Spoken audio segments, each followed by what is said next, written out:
Summary of Frankenstein by Mary Shelley. The captain of a ship headed for the North Pole, Robert Walton, writes a letter to his sister, Margaret Saville, in which he tells her that his team recently found a man who was lost at sea. The man, named Victor Frankenstein, offered to tell Walton his story. Frankenstein grows up in Switzerland with a loving family that takes in orphans in need. One of these children is the beautiful Elizabeth, who quickly becomes Victor's best friend, ally, and love. Henry Clerval is Victor's best friend, and he is a kind and wonderful person.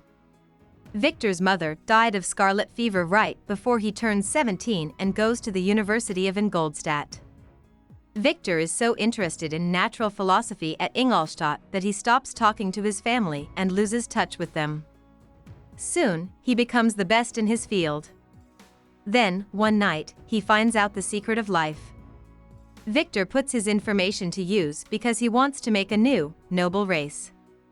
But when he brings his first creature to life, it looks so scary that he gives up on it. Victor thinks the monster is gone for good, but a few months later, he hears that William, his younger brother, has been killed. Victor sees the monster at the scene of the murder and is sure it did it. However, he doesn't say anything because he's afraid no one will believe him. Another child in his family, Justine Moritz, has been wrongly blamed because of the crime. She is found guilty and put to death. Victor feels awful about what he did. The Frankensteins take a trip to get away from the disaster. Victor likes to go hiking in the mountains because he hopes the beauty of nature will help him feel better. One day, the monster shows up and, despite Victor's threats, asks him to listen to its story in a very moving way. The monster talks about his miserable life, which is full of pain and rejection because of how awful he looks. The monster also says how he learned to read and talk so well. The monster says that he is angry because people can't see his inner goodness, and because of this, he is completely alone. It wants Victor, who made it and put it in this terrible life, to make it a female monster who will love it like no human ever will. At first, Victor says no, but then he agrees. Back in Geneva, Victor's father tells him that he hopes he will marry Elizabeth. Victor says that he needs to go to England first. Victor meets Clerval on his way to England. Soon, though, Victor leaves Clerval at a friend's house in Scotland and goes to a remote island to make his second monster, a girl.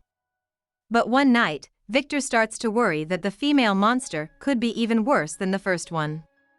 At the same time, Victor looks out a window and sees the first monster watching him work. The frightening sight makes Victor want to kill the monster woman. The monster swears revenge and tells Victor that it will be with him on his wedding night.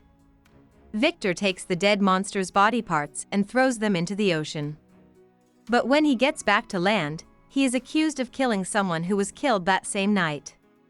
When Victor finds out that Clerval is the victim, he passes out and stays crazy for 2 months. When he wakes up, his father is there, and the charges against him are dropped. Victor goes back to Geneva with his father and marries Elizabeth. But on the night of his wedding, the monster kills Elizabeth instead. Soon after, Victor's father died of sadness. Now that he is alone in the world, Victor only cares about getting payback on the monster. He follows the monster to the Arctic, but gets stuck on breaking ice and needs Walton's team to help him get out. Walton writes his sister a new set of letters. He tells her that he did not make it to the North Pole and that Victor died soon after he was saved. Walton's last letter talks about how he found the monster crying over Victor's dead body. He says the monster doesn't feel bad, but the monster says it has been through more pain than anyone else. Now that Victor is dead, the monster wants to kill itself to get back at him. About the author. Shelley was the daughter of philosopher William Godwin and writer Mary Wollstonecraft, who wrote Vindication of the Rights of Woman, 1792. Shelley's mother died while giving birth to her, so her father raised her. At age 18, Shelley ran away with Percy Bysshe Shelley, a famous romantic author in Britain. They got married in 1816. They had a son, but Mary Shelley fell into poverty when her husband died in a shipwreck in 1822. She kept making a living by writing stories. Her earliest and most popular piece of fiction was Frankenstein, 1818. Hope we summarized it fully and you liked it. Please hit the like button and subscribe to our channel so that we are motivated to create more videos.